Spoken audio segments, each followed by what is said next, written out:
everyone! Magandang gabi po sa ating lahat. Narito na naman si Len para sa ating ika-136 day na ating sharing ng devotion video. And today, ayan, medyo talagang fully energized tayo kahit sabihin mo ng ang weather ay madalas umuulan pero mainit ang panahon dito sa Hong Kong. So, kailangan mag-ingat po tayo pangalagaan ng ating kalusugan nang sa gayon ay hindi tayo madaling magkasakit. Siyempre, huwag na kakalimutan ang manalangin upang magpasalamat sa ating Panginoon sa buong araw na ito. So, let us all pray. Ama namin Diyos, makapangyarihan sa lahat muli. Narito po kami, Panginoon, at walang hanggang nagpapasalamat. Pinupuri at dinadakila ang inyong pangalan, Panginoon. Salamat sa buhay, hininga at kalakasan na ipinagkakaloob nyo sa bawat isa sa amin, Panginoon. Ganyan po sa mga blessings, Panginoon, lalong higit, Panginoon, na ang gagawin namin ito, Panginoon, na pagbubulay-bulay na inyong salita, Panginoon, at paggamit ng aming bibig at ng karunungan na ipinagkakaloob nyo, Panginoon, upang amin itong maipahayag sa aming kapwa, Panginoon. We pray, Lord God, na kayo ang mag-lead sa aming, Panginoon, upang ang lahat ng aming mababanggit ng aming bibig, Panginoon, ay tanging nagmumula lamang sa inyo, Panginoon. Gamitin niyo lamang pong instrumento ang inyong lingkod, Panginoon, at wag po ninyong hayaan, Panginoon, na ako'y magyabang sa aking sariling kakayahan, Panginoon. Bagkus, Panginoon, ay laging ikaw ang mataas at mapapurihan, Panginoon. Kaya din, Panginoon, habang buhay kaming magpapasalamat, Panginoon, sa tinapos na gawa ng iyong anak na si Jesus, Panginoon, at hindi kami titigil, Panginoon, hanggat hindi lahat ng mga tao, Panginoon, ay tatanggap sa Kanya bilang Diyos at tagapagligtas ng kanilang buhay, Panginoon, sapagkat walang ibang daan, walang ibang katotohanan, at walang ibang buhay, Panginoon, maliban lamang sa pamamagitan ng pagtanggap sa inyong anak na si Jesus, Panginoon. Kaya din po, Panginoon, salamat sa banal na Espiritu, Panginoon, na siyang nag-i-intercede sa amin, Panginoon, patungo sa inyo, Panginoon. Kung halimbawa man kami natutulog, Panginoon, at hindi na namin nakaya, Panginoon, na ipanalangin sa inyo ang mga dapat naming ipanalangin, Panginoon. Pero sabi nga, sa bawat nangyayari sa aming buhay, Panginoon, nariyan ang banal na Espiritu na siyang gumagabay sa bawat isa sa aming, Panginoon, upang kahit tumaharap man sa mga pagsubok at problema, Panginoon, ito ay aming sasabihin na pagtagumpayan na namin. And we won the victory because Jesus is victorious in conquering the grave, Panginoon. Ang kinatatakutan ng lahat, Panginoon, na kamatayan, Panginoon, ay napagtagumpayan na ng iyong anak na si Jesus, Panginoon. Kaya kung paanong siya ay nagtagumpay, Panginoon, kami din ay mananagumpay sa aming buhay. We are more than conqueror, Panginoon, and we overcome all the obstacles, all the problem, at all the tests, Panginoon, na aming pagdadaanan at pinagdaanan, Panginoon. Muli, binabalik po namin na lahat ng papuri at pasasalamat sa tanging pangalan ni bugtong na anak na si Jesus. Amen. So, ito po yung nakasulat sa Lucas 20:10. Ayan, nang dumating ang panahon ng pitasan ng ubas, pinapunta niya sa mga magsasaka ang isa niyang alipin upang kunin ang kanyang bahagi. Ngunit binugbog ng mga magsasaka ang alipin at pinauwing walang dala. Message: at nang oras na daw para pitasin ang mga ubas na itinanim sa bukid ng taong iyon na may-ari, ay may pinapunta siyang isang alipin para kunin sa mga magsasaka ang bahagi niya. Pero binugbog daw ng mga magsasaka ang alipin na iyon at umuwing walang dala. Application: kumbaga ang Diyos ang may-ari ng lahat talaga sa mundo. Pero dito sa kwento o talinhaga ay siya ang may-ari ng bukid. Ang mga magsasaka naman ay ang mga makapangyarihang tao na lumapit kay Jesus. Ang alipin naman ay ang mga propeta, mga alagad ni Jesus na nagtuturo ng ebanghelyo, pero mga ipinapatay ng mga masasamang makapangyarihang mga tao na ito. Ang talinhagang ito talaga ay patama sa mga taong nais din na ipapatay si Jesus, dahil nais nilang sila lang ang kilala ng mga tao at namamayagpag. Ang di nila alam ay maaari silang mamatay at hindi na muling mabubuhay.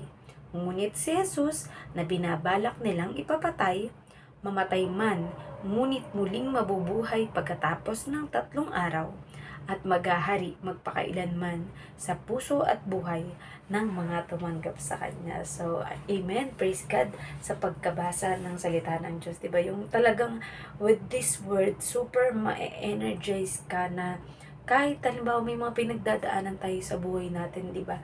Yung pinagtagumpayan ng ating Panginoong Yesus sa krus, ang senyales na tayo ay mananagumpay or victorious, di ba? So, yun na nga, sa illustration na ito, pinadaan na lang ng ating Panginoong Yesus sa pamamagitan ng talinhaga. Pero I think, dahil alam ng mga makapangyarihang tao ito, lalo ng mga pariseyo, ng mga tagapagturo ng kautusan, na sila ang pinatutukuyan ng ating Panginoong Yesus. Pero, dinaan ng ating Panginoong Yesus sa pamamagitan ng talinhaga. Para kung sino lamang yung may tunay or malalim na pagkaunawa ay mauunawaan niya. Pero dito, mapapansin natin na kahit naintindihan ng mga makapangyarihang tao na ito na sila yung pinapatukuyan ng ating Panginoong Yesus, ay deadma lang sila, di ba? Hindi sila natauhan, hindi sila nagbago ng isip na, ay, wag na nating ipapatay o balaking ipapatay si Jesus, di ba? Dahil hindi nila alam na si Jesus ang tunay na anak at bugtong na anak ng ating Diyos, 'di ba? Alam naman natin na ang lahat ng bagay ay nalikha dahil sa salita ng ating Panginoong Diyos Ama, 'di ba? So, ang lahat ng bagay ay pagmamay-ari niya. Wala tayong pagmamay-ari, 'di ba? Kaya nga ang tawag sa atin ay mga ari-arian. Kumbaga, kung may bahay-bahayan na hindi mo totoong bahay, kundi bahay-bahayan lang, ang mga pag-aari natin dito sa mundo ay ari-arian lamang natin. Kumbaga, inaari lang natin habang tayo ay naririto sa mundo, pero hindi talaga tayo ang tunay na may-ari. Kasi di ba kapag namatay na tayo, lahat ng mga ginto, lahat ng mga bahay, kotse, alahas, lahat ng kayamanan mo, kahit napakarami mong perang inipon sa bangko at nakasalansan pa yan o naka-time deposit, kapag tayo ay namatay, ay baliwala na ito, hindi natin madadala dahil ang espiritu natin ay babalik na sa ating Panginoong Diyos at ang ating katawan na made up sa alikabok at lahat ng mga minerals ay magbabalik sa lupa at magbibigay buhay sa mga halaman, sa mga hayop, 'di ba? Magiging mga pataba ito sa mundo, 'di ba? Sa lahat ng mga halaman at mga bagay. Kumbaga, ang nangyari sa buhay natin ay nagkaroon lamang tayo ng pagre-recycle ng ating buhay, 'di ba? Ika'y pinanganak, lumaki, tumanda, nagkasakit, namatay, 'di ba? At pagkatapos ang ating katawan, pagkatapos madikay o pagkatapos mabulok, ay magbabalik pa rin dito sa mundo sa pamamagitan ng bilang pataba sa mga lupa, 'di ba? Dahil alikabok tayo nagmula, we are made up of all the minerals na naririto sa mundo na ipinagkaloob ng ating Panginoong Diyos. Kaya magbabalik pa rin ang ating physical na katawan sa ganoong estado, 'di ba? So, ayun, dahil hindi nila kilala ang ating Panginoong Yesus na kumbaga kampante sila na ay kapag napapatay na natin tong si Jesus, tagumpay na tayo. Pero hindi nila alam ang gagawin ng ating Panginoong Yesus sa tamang panahon na itinakda ng ating Diyos Ama na mangyayari kapag namatay ang ating Panginoong Yesus, na dahil dito hindi pa siya namamatay at hindi pa natutupad yung plano na siya ipapatay, ay muli siyang mabubuhay after 3 days, 'di ba? Dahil ibig sabihin nun ay napagtagumpayan na niya ang kamatayan, natalo na niya ang mga kalaban, natalo na niya si Satanas, at kasama niya tayo na muling nabuhay, tayo ng mga tumanggap sa ating Panginoong Yesus, at patuloy siyang maghahari sa ating puso at sa ating isip dahil pinili natin siya sa lahat ng bagay. Sabi nga, ang Panginoong Yesus ang ating great reward, di ba? Nagkakaroon man tayo ng rewards, sweldo, pera dito sa mundo, pero yung pinaka matinding gantimpala natin ay yung meron tayo ng ating Panginoong Yesus na tinanggap natin sa ating puso, buhay at espiritu, dahil yan ang magiging sandata mo sa lahat ng mga pagsubok, lahat ng mga pagdadaanan mo.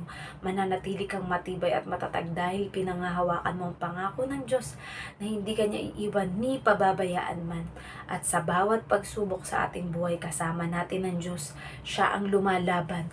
At kung ano ang tagumpay ng ating Panginoong Yesus, the same power that raised Jesus from the dead is the same power that is within us. It is the Holy Spirit. Ang banal na Espiritu ay nasa sa atin na. Kaya kung anong ideklara ng ating ibibig, anong ipanalangin ng ating bibig, ay siyang magaganap. Kaya i-declare mo sa buhay mo na ikaw ay magtatagumpay, ikaw ay uunlad, ikaw ay aasenso, at ikaw ay mas maraming matutulungan at mas marami kang mababaginan ng salita ng Diyos. So be it in Jesus' name. It will happen. It shall be. And all our words, all our sayings will happen at mangyayari at matutupad. Lahat ng gawa ng kaaway, matagal na silang talunan. Napunta na sila sa paanan ng lupa. Napunta na sila sa paanan ng ating Panginoong Yesus. Kaya anuman ang ating mga problema at mga pagsubok, lakaran mo lang yan. Dadaanan mo lang yan. At gaya ng mga ahas na patay, ang demonyo ay patay na. Kaya anuman ang kanyang kamandag ay wala ng epekto at hindi na mangyayari sa buhay mo. Kundi ang mangyayari na sa iyo ay magiging maunlad, mapayapa ang iyong buhay at mas marami kang matutulungan na mga tao. At mailalapit mo sila sa paanan ng ating Panginoong Diyos upang maging lingkod at tagasunod ng ating Panginoong Diyos. So, nawa po may natutunan kayo sa ating share ng devotion video, and let us all end up into prayer. I'm just na makapangyarihan. Salamat po sa napaka-powerful, Panginoon, na inyong mga salita na ito, Panginoon, na aming napagbulay-bulayan ngayon, Panginoon. Kaya alam po namin, Panginoon, ano man ang pinagdadaanan ng bawat isa ng mga problema, ito man ay sa financial, Panginoon, sa trabaho, sa negosyo, Panginoon, ano man pinagkakakitaan ng bawat isa, Panginoon, sa mga utang man yan, Panginoon, or pagmamanage, Panginoon, ng tungkol sa financial, Panginoon. We pray, Lord God, and we declare, Lord God, na ang bawat mga problema ito, Panginoon, ay may solusyon na, Panginoon, naganap na, Panginoon, nangyari na at patuloy na nangyayari ang katuparan ng mga panalangin ng bawat isa, Panginoon. Kaya hindi, Panginoon, ang may mga karamdaman, mga sakit, Panginoon, na physical, emotional, Panginoon, at spiritual, Panginoon, ito ay magaling na, Panginoon, dahil sa pamamagitan ng mga latay at sugat ng iyong anak na si Jesus, Panginoon. Kami ay magaling na. Kami ay muling mga nabuhay, Panginoon. Kami ay muling ipinanganak, Panginoon, sa Espiritu Santo, Panginoon, na nagmumula sa inyo, Panginoon, at walang gawa ng kaaway na nagtagumpay sa ginawa at tinapos na gawa ng iyong anak na si Jesus, Panginoon. Kaya din po, Panginoon, sino man, Panginoon, ang may mga socially na problema, Panginoon, ang kanilang pakikisalamuha sa kanilang kapwa, Panginoon, mga broken relationship, broken family, Lord God, mga pag-aaral, pag-away-away, galit, Panginoon, inggitan, Panginoon, at mga digmaan, Panginoon, sa bawat bansa, Lord God. We pray, Lord God, na ikaw ang magbibigay ng wisdom, Panginoon. You will give salvation for those who are not yet saved, Panginoon, at hindi tinatanggap ang iyong anak na si Jesus bilang Diyos at tagapagligtas, Panginoon. Ang Israel na inyong piniling bansa, Panginoon. Ang lahat ng mga pastors, Panginoon. Ang mga manggagawa ninyo, Panginoon. Mga misyonero, Panginoon. Mga pari at mga ginagamit ninyo, Panginoon, na magpahayag na inyong mga salita, Panginoon. We know, Lord God, that you will provide, you will take care of all their family, all our family, Panginoon. Ang pag-iingat ninyo at pagpaprovide sa lahat ng mga pangangailangan, sa mga pagbimisyon, sa mga pupuntang lugar, Panginoon, sa mga aabuting mga lugar at mga tao, Panginoon, upang ang kanilang puso ay maging willing, Panginoon, na tanggapin at papasukin ang inyong anak na si Jesus, Panginoon, sapagkat alam po namin, Panginoon, na ang pagtanggap sa inyong anak na si Jesus, Panginoon, ang great reward, ang greatest riches, Panginoon, na pwedeng makamit ng tao dito sa mundo, Panginoon, sapagkat anumang yaman, Panginoon, na mga pisikal, Panginoon, or mga material na bagay, Panginoon, ay maiiwan namin, Panginoon. Ngunit ang inyong anak na si Jesus, ang kaligtasan na ipinagkaloob niya at buhay na walang hanggan, Panginoon, at ang inyong mga pangako ay matutupad at mangyayari sa bawat isa sa amin, Panginoon, na nagtitiwala at sumasampalataya sa inyo, Panginoon. At tunay nga, Panginoon, that we have the victory. We are more than conqueror. We are overcomer, Panginoon, sa lahat ng mga bagay, Panginoon, na narito sa mundo, Panginoon. At kapayapaan, Panginoon, ang mangingibabaw sa bawat isa, Panginoon, sa puso ng bawat isa, sa buhay ng bawat isa, sa bawat mga bansa, Panginoon, at magiging masaya ang bawat isa, Panginoon, dahil ang lahat, Panginoon, ay kikilala, pupurihin, itataas ang inyong dakilang pangalan, Panginoon. Kayo na may likha ng lahat ng meron dito sa mundo, Panginoon. Maging kami, ang aming buhay, ang aming lakas, ang aming hininga, Panginoon. Ang aming espiritu ay tunay na mula sa inyo, Panginoon. Kaya nararapat lamang, Panginoon, na ito ay aming isabuhay ng naaayon sa inyong kalooban, Panginoon. Kayo ang siyang mapapurihan, madakila sa buhay ng bawat isa, Panginoon. At gamitin nyo lang ang bawat isa sa amin, Panginoon. You will give us boldness, you will give us courage, Panginoon. Magiging matapang kami, Panginoon, na ipahayag sa bawat isa, Panginoon, ang inyong tinapos na gawa ng inyong anak na si Jesus, Panginoon. At kung gaano kayo kabuti, gaano kayo mapagmahal, Panginoon, at gaano nyo pinatawad ang aming kasalanan sa kabila ng aming mga pagkukulang, Panginoon. Sa inyong grasya at habag, Panginoon, kami umaasa, Panginoon. At alam namin, Panginoon, na we are safe in your hands, Panginoon. Muli, binabalik po namin ang lahat ng papuri at pasasalamat sa tanging pangalan ng bugtong na anak na si Jesus. Amen. Good night po sa ating lahat and God bless. Bye-bye!